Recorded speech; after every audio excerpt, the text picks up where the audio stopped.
Pour moi, la recherche, c'est très très important pour améliorer tous les domaines. Pas que en est en situation de handicap ou en ayant besoin d'un soin spécifique ou quoi que ce soit. La recherche, c'est la base de tout projet en fait. Pourquoi les La billets? prise de décision. La prise de décision. C'est une question très critique pour moi. Parce que la prise de décision, ça dépend. Est-ce que je vais prendre une décision pour moi, pour une autre personne? Est-ce que cette personne, elle est d'accord? Elle a toutes ses possessions pour s'opposer et dire oui ou dire non? Et la décision, c'est toujours un moyen de dire j'impose mes règles. Par exemple, je parle de personnes en situation de handicap qui n'ont pas forcément le moyen de s'exprimer en fait. La décision, c'est très très très critique, c'est très très difficile. difficile. Et pour prendre une décision, il faut, pour soi, c'est faisable. Je peux prendre une décision de partir, je pars.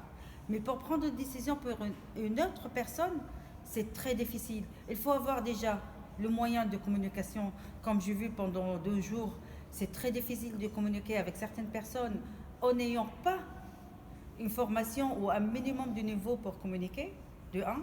De deux, est-ce qu'on a le droit de prendre des décisions pour une tierce personne?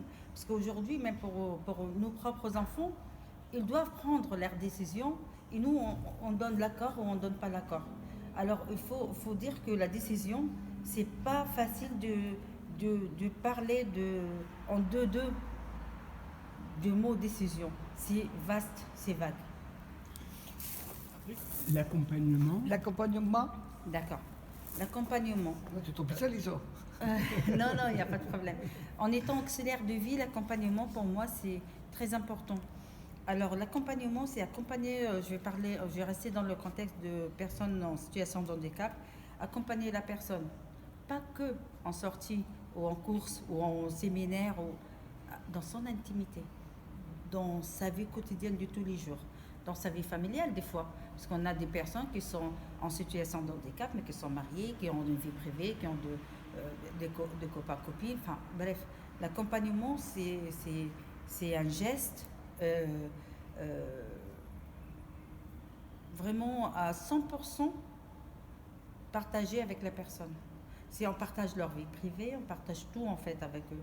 Et comme je dis et je redis, c'est que je suis exigeante par rapport à la formation des accompagnateurs, à la formation, pas qu'une formation diplômée si vous voulez, mais un minimum de formation pour que cette personne soit apte déjà à accompagner une autre personne.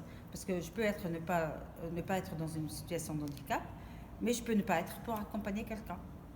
Et que moi-même, j'aurais peut-être besoin de me faire accompagner, quoi.